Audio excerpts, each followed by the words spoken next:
Classico spectaculaire. Victoire 4-3 du Barça face au Real Madrid. Ok, mais on va pas perdre de temps. Je fais pas une vidéo ici pour commencer à blablater, à parler de compos, à parler de je ne sais pas quoi. L'arbitrage. L'arbitrage. Et vous savez très bien que je ne suis pas comme ça. Il y en a qui me suivent depuis des années, je ne suis pas comme ça. Mais là, si on n'en parle pas dans ce match-là, on ne va jamais en parler. Si on n'en parle pas aujourd'hui, on ne va jamais en parler. Que vous soyez un supporter du Real Madrid, du Barça, de n'importe quel club sur cette planète, que vous soyez un consultant foot, que vous soyez un observateur, que vous soyez chez vous à la maison, au Mexique, au Canada, je ne sais pas, n'importe où sur cette planète, il faut conscientiser et comprendre ce qui s'est passé. Ça a été choquant. Le Barça a battu le Real Madrid, mais le Barça a vaincu la corruption. Le Barça s'est surtout battu contre le système, s'est surtout battu contre l'arbitrage qui a tout fait pour que le Real Madrid gagnait ce match-là. Il faut dire les choses, arrêtons de prendre des pincettes. Enlevez votre maillot de supporter pour les Madrilènes qui vont regarder cette vidéo, ou même de manière générale, arrêtez de faire du cinéma. Là, dans ce match-là, c'est plus flagrant que jamais ça ne l'a été. Alors, en soi, on a l'habitude, on a déjà vu ça pas mal de fois. Lors de la finale de la Copa, pour moi, on avait atteint un sommet quand même vertigineux. Mais là, dans ce match-là, vous vous rendez compte quand même de ce qui se passe. Vous vous rendez compte que l'arbitre ne siffle pas penalty à la 80e. C'est 4-3 à ce moment-là. Il ne siffle pas penalty alors que Tchouaméni a le bras décollé. Est-ce qu'on se rend compte? Et en plus, le pire dans tout ça, c'est que Tchouaméni devait avoir un carton rouge parce qu'il a fait une faute en tant que dernier défenseur. Donc le même joueur qui devait avoir un carton rouge ne l'a pas eu et au final provoque un penalty, mais il est protégé par l'arbitrage. Il est protégé parce que la Liga ne veut pas que le Barça gagne. Le championnat espagnol ne veut pas que le Barça brille. Ils ont été très heureux que le Barça ait été éliminé en Ligue des Champions. Cette fois-ci, ils ont tout fait pour briser les rêves de triplé national du Barça. Et même comme ça, ils n'ont pas réussi à le faire. Pourquoi? Parce que le Barça joue avec le cœur. Ce que le Real Madrid n'aura jamais, certainement. Ce que les autres clubs ne peuvent pas espérer parce que le Barça est plus qu'un club. Le Barça est au-dessus de tout ce qu'on peut imaginer. Et on voit l'implication des joueurs. Ils se sont fait éliminer il y a quelques jours face à Inter Milan. Ils ont joué 120 minutes en tout donnant sur le terrain. Et ils sont revenus comme des guerriers. Alors on parlera plus tard du système d'Hansi Flick, des prises de risque, parce qu'à un bout d'un moment, ouais, c'est un peu trop exagéré, on va pas se le cacher. Mais dans tous les cas, le Barça a battu le Real Madrid et le Barça a vaincu la corruption. Malgré tout ça, ils l'ont fait. Ils l'ont fait. C'est dingue, franchement c'est dingue. Et quand on regarde en plus, encore une fois, un scénario complètement dingue avec tout de suite une erreur de Pau Kubalsi. Et puis, Tech va provoquer un nouveau penalty. Il faudrait voir si c'est le quantième penalty qu'il a provoqué. Lui, vraiment, entre sa double confrontation face à l'Inter Milan et son classico aujourd'hui, il ne fait pas un arrêt décisif. Il ne fait pas une action importante. Alors vous me direz peut-être qu'en fin de match, il a fait un arrêt face à Mbappé, mais la frappe est ratée d'Mbappé. De manière globale, il ne fait pas un arrêt décisif qui va sauver le Barça, qui va vraiment apporter quelque chose de positif. Ça fait trop longtemps là qu'il passe à côté. Et au bout d'un moment, dans un club comme le Barça, l'exigence est très très haute et ce n'est pas acceptable. Donc malheureusement, on va devoir se taper Ter Stegen la saison prochaine et on n'a pas le choix par rapport à ça. Mais bon, 1-0 pour le Real Madrid sur penalty. Second but arrive, la ligne est beaucoup trop haute. Tu ne joues pas le piège du hors-jeu. Et à ce moment-là, c'est 2-0. Mbappé qui met un doublé au bout de 14 minutes, 15 minutes, quelque chose comme ça. Ok, ok. Le Barça s'est fait mener au score 2-0 face à Inter Milan lors du match aller, lors du match retour. Et les deux fois, ils sont revenus. Et cette fois-ci, ce n'est pas le Real Madrid qui va faire peur au Barça. Cette fois-ci, ce n'est pas le Real Madrid qui pourra faire douter le Barça. Pourquoi? Parce qu'on a une équipe, mais juste dingue. Et puis là, en fait, en dehors des buteurs, en dehors des actions, est-ce qu'on se rend compte de la vague des attaques du Barça à partir du moment où ils ont encaissé le deuxième but? Est-ce qu'on se rend compte de l'intensité qu'ils ont mis alors qu'ils sont cramés les joueurs, hein? Ils ont enchaîné tellement de matchs et puis ils ont eu une lourde élimination qui peut faire mal au moral avec aussi beaucoup de dépenses énergétiques. Mais pourtant, ils y vont, ils y vont, ils y vont. Et là, ils ont décidé de mettre le Real Madrid à genoux. Et ça a commencé avec Eric Garcia sur corner, déviation de Ferran Torres, but d'Eric Garcia de la tête. Rappelez-vous, lors du match retour face à Inter Milan, t'es mené au score de 2 buts. Et c'est Eric Garcia qui met le but de l'espoir. Le premier but pour relancer la machine. Cette fois-ci, c'est la même chose. T'es mené 2-0 et c'est Eric Garcia qui met le premier but pour y croire. Mais qui met le second but? Qui met le second but? C'est le futur Ballon d'Or. Je vais en parler, je vais vous expliquer pourquoi je le pense, mais Lamine Yamal va remporter le Ballon d'Or, peu importe l'issue de la finale avec des champions, je vous expliquerai tout ça. Mais là, Lamine Yamal a mis un but Mais comment on explique ça? Ferran Torres qui fait une remise et puis Yamal il met une frappe imparable. Thibaut Courtois ou pas Thibaut Courtois, c'est imparable. Et là c'est 2-2 et ça part dans tous les sens. Et puis t'as Pedri qui donne un assist dingue pour Rafinha qui va croiser et qui va allumer la cage. Magnifique. C'est 3-2, mais ça continue. Ça attaque, ça attaque, ça attaque. Et puis Rafinha il va récupérer un ballon face à Lucas Vasquez avec le couteau entre les dents. Vraiment, il va l'arracher ce ballon, il va y arriver. Et à ce moment-là, il donne le ballon donc à Ferran Torres qui fait la remise pour Rafinha qui va marquer ses 4-2. Tu es mené au score de 2 buts au bout de 15 minutes et tu finis la première période avec 2 buts d'écart. Donc tu mets 4 buts en 30 minutes, mais c'est juste dingue. Et ce Barça-là, ok, défensivement c'est fébrile, ok, des erreurs souvent, il y a trop de prises de risques, mais d'un point de vue offensif, est-ce qu'on a déjà vu ça? Au bout d'un moment, il faut dire les termes. En dehors des individualités, parce qu'on a vu des joueurs plus forts comme Léo Messi, etc. Ok, mais collectivement, une équipe qui te force à reculer jusqu'à ton but, une équipe qui peut marquer autant de buts qu'elle veut, en une période hyper courte, il n'y a pas de problème. Une équipe qui réalise remontada sur remontada cette saison, est-ce qu'on a déjà vu ça? Je ne sais pas. Dans l'histoire du football, je ne sais pas si on a déjà vu ça. D'un point de vue offensif, c'est même pas extraordinaire, c'est irréel.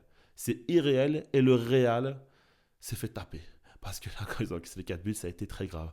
Alors, tu arrives en seconde période et moi, ce qui me dérange dans un premier temps, c'est que le Barça ne revient pas avec la même idée de vouloir tuer encore une fois cette équipe du Real Madrid, mettre en place vraiment une humiliation très très historique. Ils ne l'ont pas fait. Maintenant, c'est peut-être la fatigue aussi qui l'explique. Tu as donné tellement d'énergie, tu n'étais pas à 100% physiquement, alors que le Real Madrid, eux, ont eu une semaine de repos, donc beaucoup plus que le Barça. Malgré tout ça, tu as été beaucoup plus fort en termes d'intensité et ça peut s'expliquer comme ça. Mais en tout cas, le Real Madrid à ce moment-là, en soi, ils ne sont pas présents en seconde période. C'est le Barça qui laisse en vie le Real Madrid. On le voit avec cette ligne hyper haute. Et comme je l'ai dit, on va en reparler. On va se poser plus calmement et parler de tout ce qu'a mis en place Hansi Flick et de ce qu'il faudra changer pour la saison prochaine. Mais en tout cas, c'est sûr que d'un point de vue défensif, tu ne peux pas continuer longtemps comme ça parce que tu concèdes trop d'occasions et au final, Mbappé, il s'en sort avec un triplé. Mais il ne fait pas non plus un grand match. Mbappé profite de cette ligne hyper haute où il a des situations continuellement en 1 contre 1.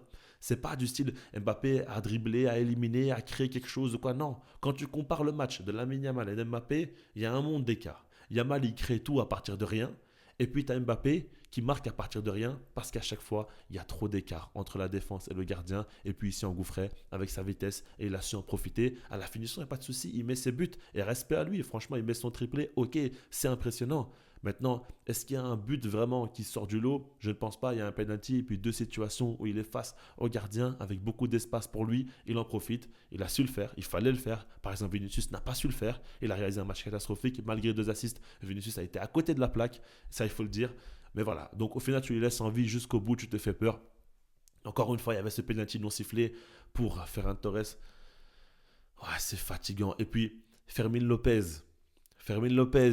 Il met ce but en toute fin de match. Il met ce but. Et vous savez quoi? L'arbitre l'annule pour une faute de main. Mais là, il siffle main. Et pourquoi il ne siffle pas main sur Tchouaméni? Pourquoi? Parce que le Real Madrid est un club corrompu. Il faut arrêter de parler, de réfléchir, je ne sais pas quoi. C'est flagrant, c'est devant nos yeux. Si vous ne le voyez pas, c'est que vous faites exprès. Si vous ne le voyez pas, c'est que vous n'êtes pas honnête. Au bout d'un moment, qu'est-ce que vous voulez que je vous dise? Qu'est-ce que vous voulez que je fasse pour vous? C'est flagrant, ça nous saute aux yeux et on le voit tous. C'est comme ça, tout simplement, c'est la réalité. Et on voit bien que le Real Madrid est un club qui a été aidé par l'arbitrage cette saison et malgré ça, ils se sont fait gifler 4 fois. 4 fois, 4 classicos perdus. 4 fois, ils ont perdu, ils ont chuté lourdement face au Barça. 2 fois en finale, 2 fois en Liga. Ils vont perdre la Copa, la Supercopa, la Liga face à un Barça qui a dû vaincre le Real Madrid et l'arbitrage. Ils l'ont fait. Et en plus, on voit l'action en toute fin de match où Lamine Yamal fait la différence. Il va trouver Rafinha qui rate son piqué. Rafinha aurait pu mettre son triplé aussi. Lui, il réalise un grand match. Lamine Yamal a la justesse technique encore dans les dernières secondes du match. Ouais. Yamal, c'est fou. Il va prendre son ballon d'or. Moi, je vous le dis et je vous expliquerai pourquoi dans une vidéo plus tard. Mais ça sert à rien de parler pendant 100 ans de Lamine Yamal. Il fait un match extraordinaire comme il le fait à chaque fois et à chaque fois face au Real Madrid, à chaque fois dans les grands matchs. Vous voyez, je parle vite, je mets une grosse intensité parce que le Barça l'a fait. Il faut au bout d'un moment que je me mette aussi dans le même rythme que le Barça pour espérer que vous me compreniez et pour mieux vous expliquer ce match-là parce que ce qui s'est passé, c'est juste dingue. Et en fait, moi, ça me gâche un petit peu mon bonheur parce que cet arbitrage-là, au final, il fait que le Barça ne peut pas gifler comme il se doit le Real Madrid. Si l'arbitrage est normal, tu as ce penalty, potentiellement un cinquième but. Tu as ce but de Fermin Lopez, potentiellement un sixième but. Est-ce qu'on se rend compte? Et puis, la dynamique aurait été cassée et peut-être que tu aurais même un septième but, je ne sais pas. Tout aurait été possible, mais non.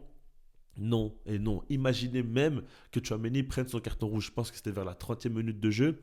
En tout cas, c'était en première période. S'il prenait son carton rouge, le Real Madrid se met à défendre jusqu'à la fin du match. Et avec leur défense catastrophique et l'attaque incroyable du Barça, peut-être qu'ils en mettent 8 dans ce match-là. On ne sait pas, mais on ne va jamais le savoir à cause de cet arbitrage. Et c'est ça qui me donne un goût très très amer, malgré que les joueurs ont tout donné, malgré que les joueurs ont fait un grand match.